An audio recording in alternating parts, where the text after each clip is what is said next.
Apa yang terjadi pada pikiran kita di saat kita meninggal? Karena Anda dan saya suatu saat pasti akan meninggal.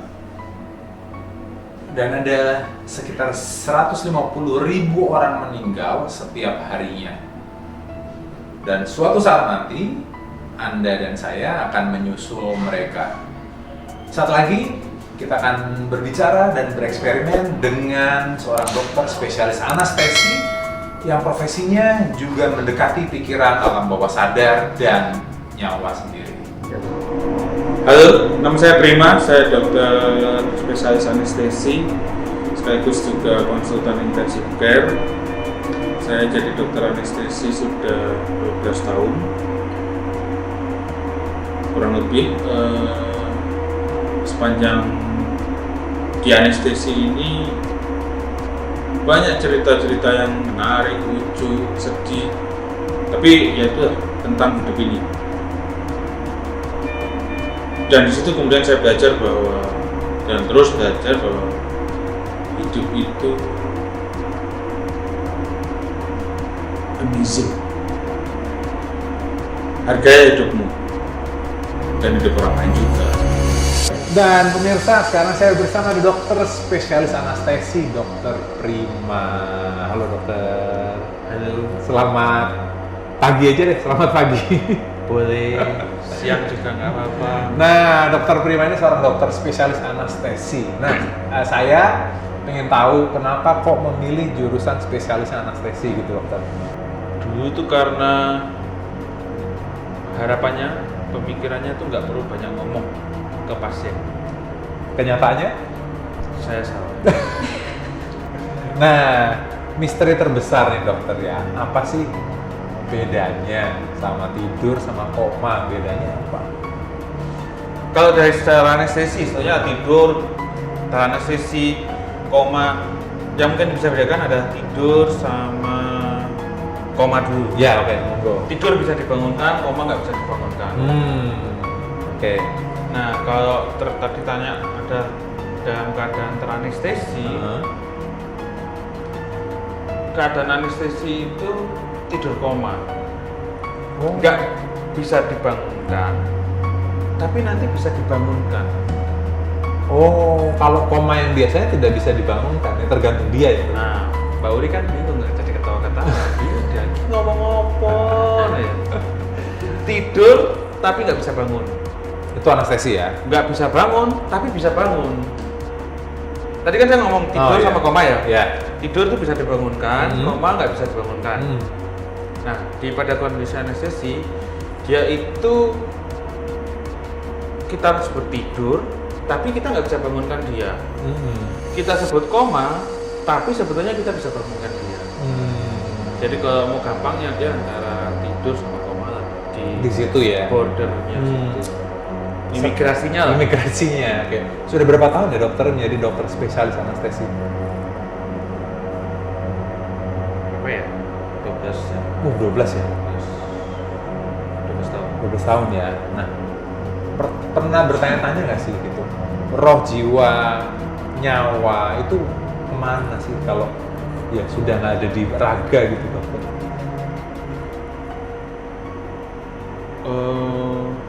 Kalau sudah nggak ada di raga saya nggak tahu. Ya tanya-tanya pasti tahu. Pengen tahu kemana dia ya, pengen tahu. Cuman nggak ada yang bisa ditanyain. Nggak ada yang bisa menjawab ya? Oh betul, lebih tepatnya nggak ada yang bisa jawab. Ditanyain bisa, misalnya Mas Romi, nyawanya kemana waktu nggak ada, waktu orang mati? Mas Romi bisa tak tanya, jawab, tentu ya. Oh iya kan udah mati ya. Nah sekarang misterinya kemana tuh dokter? Misalnya kalau kita tidur gitu, kesadarannya kemana? Bedanya dengan anestesi? Secara keilmuan hampir hampir bisa dibilang bahwa ada kesamaannya antara tidur dan di anestesi. Karena anestesi sendiri memang mendasarkan pasien itu untuk ditidurkan supaya nanti dia bisa menjalani tindakan prosedur-prosedur medis tanpa reaksi yang tidak diinginkan, itu anestesi. Jadi pasien harus bisa tidur, diam, tanpa reaksi. Jadi kalau misalnya, terus kemudian ya kita belajar tentang tidur dulu, tidur itu gimana, step-stepnya, dan itu yang mau kita capai. Nah, kalau dokter kan menggunakan substance, kalau orang menidurkan orang. Nah, saya mau coba eksperimen ini. Untuk menyelami. Waduh, jadi gitu lagi? Enggak. Dokter, Aku agak serem loh, jadi gitu. dokter memang anestesi istri saya, tapi menggunakan pikirannya dokter sendiri. Tapi konfirmasi dulu ya, nggak ada rekayasa, saya nggak minta pura-pura, bener ya? Dokter nggak tahu mau ngapain karena di sini ya. Nah, bener ya? Nggak tahu. Nggak tahu, oke. Aku biasanya bius pakai obat deh. Nah, ini pakai sugesti. Yang kedua gini, dokter sudah berapa tahun pakai kacamata? Saya pakai kacamata Dari sebelum SMA? enggak, SMA? enggak. Oh, SMA enggak? Oke. Nah, nanti saya akan menggunakan kacamatanya dokter. Jadi dalam dunia saya ada yang namanya psikometri. Psikometri itu adalah pemahaman objek tertentu itu menyimpan memori dari pemilik objeknya. Resonansinya tersimpan. Begitu. Nah, ibarat seperti piringan hitam vinil itu akan terdengar suara akan ngikutin alurnya. Nah, sekarang gini dokter, istriku kamu duduk sana dulu. Ya, penutup matanya dipakai, saya pakai ini dokter, kartu nama saya. Nah, lembar baru.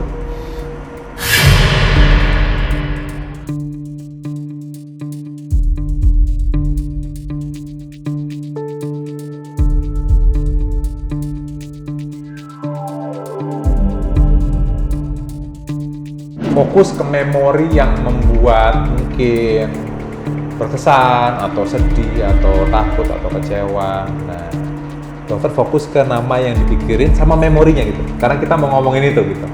Oke, sekarang Uri ada kacamata di sini.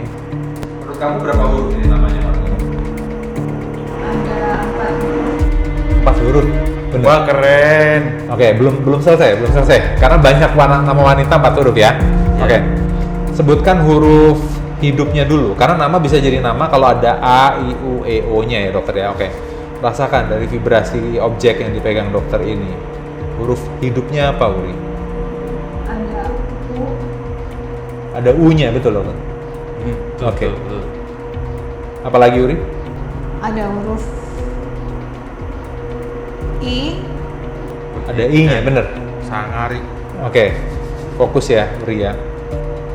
Ceritakan dengan sefokus kamu masuk ke memorinya dari kacamata objeknya dokter ini, dan dokter coba rasakan kembali, beri warna yang jelas, beri cahaya yang jelas memorinya dengan kejadian ini. Coba Uri, ceritakan. saya merasakan ini seorang perempuan dan perempuan ini usia 20 tahunan. Ya, itu dokter. Oke. Dan saya merasakan perempuan ini tidak sadarkan diri karena melakukan aborsi yang disengaja di luar pernikahan.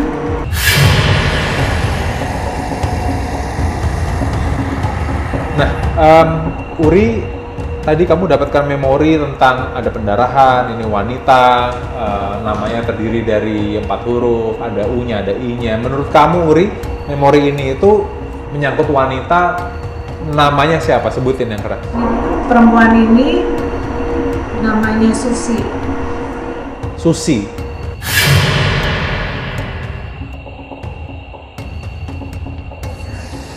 Nah, sekarang dokter, langsung mungkin dari dokter langsung gitu, tentang apa yang terjadi dengan Kak Susi ini. Monggo, silahkan diceritakan. Mbak Susi ini perempuan muda. Dulu ini kejadian waktu saya masih ambil sekolah anestesi. Kejadiannya di emergency di ruang gawat darurat.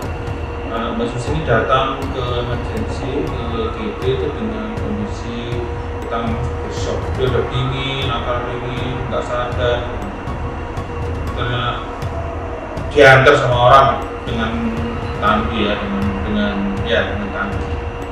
Terus kemudian ini di Jakarta, jadi tolong buat yang nonton ini juga, ini status message bahwa harus ditindaklanjuti. Mbak Sisi datang dengan kondisi nggak sadar, kondisi lemas segala macam, sakit berat. Kita masuk periksa singkat cepat, dia membutuhkan waktu itu sebagai dokter anestesi, dipanggil dikonsultan karena si dokter terpidananya membutuhkan ini mau dioperasi apa? Ternyata karena dia ada perdarahan juga dari alat kelaminnya, disertai di alat kelaminnya itu juga ada nongol kayak batang. Kalau yang tua itu sekitar ada 20 cm. Itu yang tua? Yang tua 20 cm. Terus kemudian bau. Pertanyaan singkat kepada dokter kandungannya, ini kenapa? Ini karena abortus provocatus. Abortus provocatus bahasa medisnya artinya adalah tindakan aborsi yang disengaja. Ternyata terus kemudian udah untuk bersih, jadi operasi kita nggak sempat tanya-tanya, pokoknya tangani dulu, operasi secepatnya. Terus masuk dalam persiapan operasi ya, itu dalam persiapan operasi, kemudian muncul, tapi kondisi si pasien ini sangat amat nggak bagus, jadi ya dipersiapkan secepatnya, operasi juga secepatnya.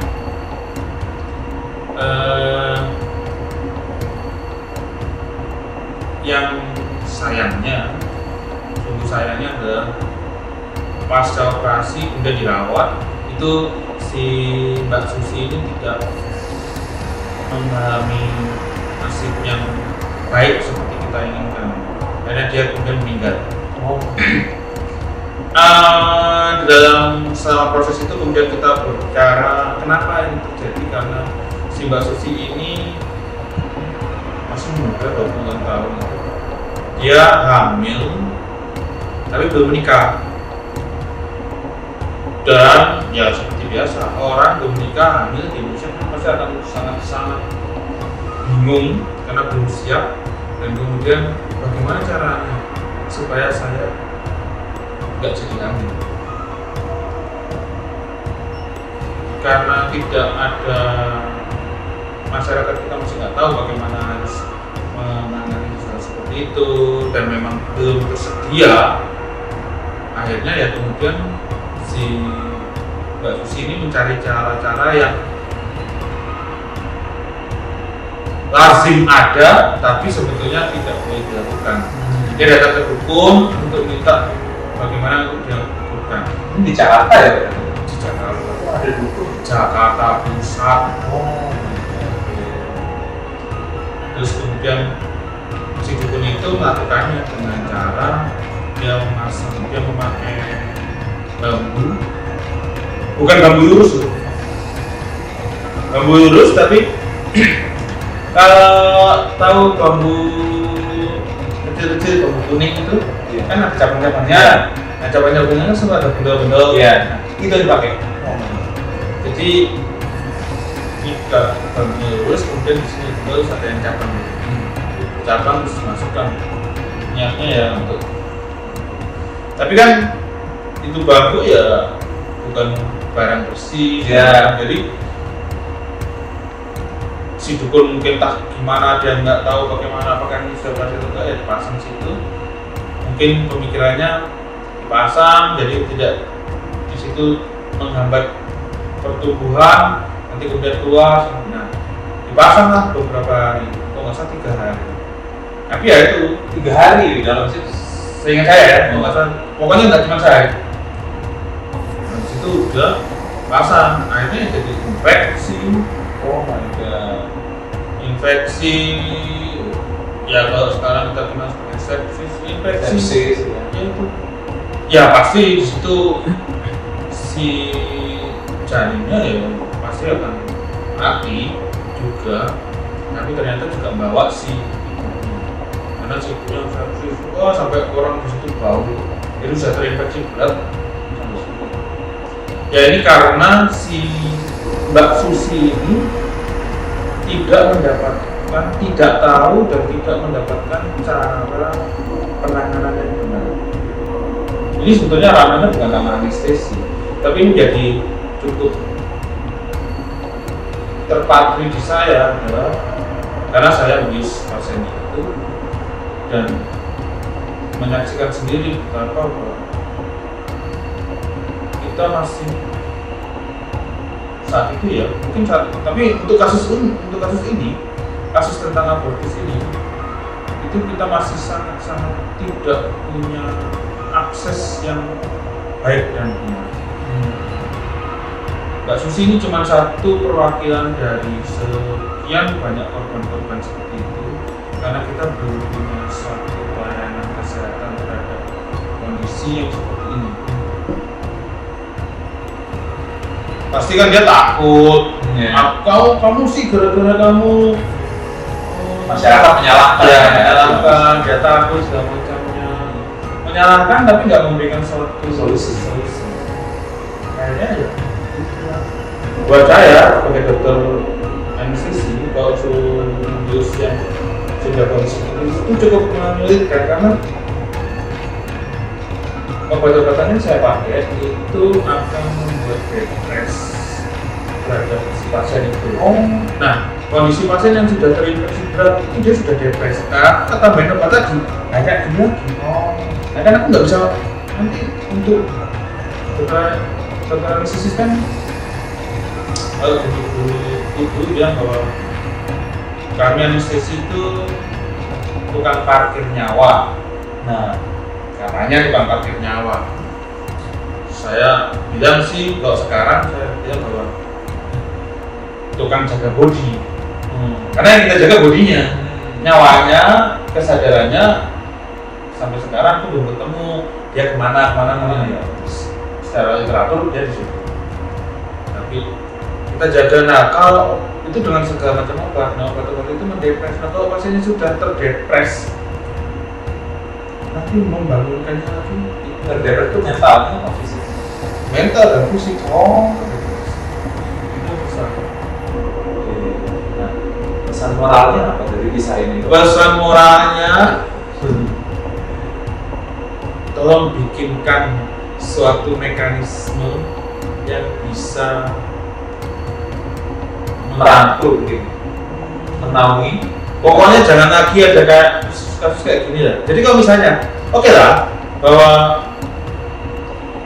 anak nakal di mana-mana. Kalau nakal dikasih tahu, kamu jangan nakal. Supaya kamu nggak nakal, kamu begini harusnya. Tapi kalau sudah kadung, ya sudah begini. Supaya misalnya anak suka trek-trekan, nakal dong. Yeah. Tapi itu memang ingin, ya sudah oke. Kamu trek-trekan, jangan di jalanan, ganggu orang. Ya. Kamu trek-trekan, bikinkan Mandalika ya, misalnya tahun depan ya. Udah masuk jadwal tour ya. Ya. Dokter terima kasih waktunya. Mudah-mudahan kisahnya menginspirasi pemirsa yang nonton acara ini. Ada yang mau sampaikan lagi Pak Dokter? Enggak sih, namanya udah tahu.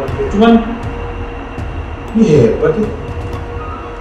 Sertifikat soalnya. Makasih udah nonton, jangan lupa share, like, dan subscribe channel ini.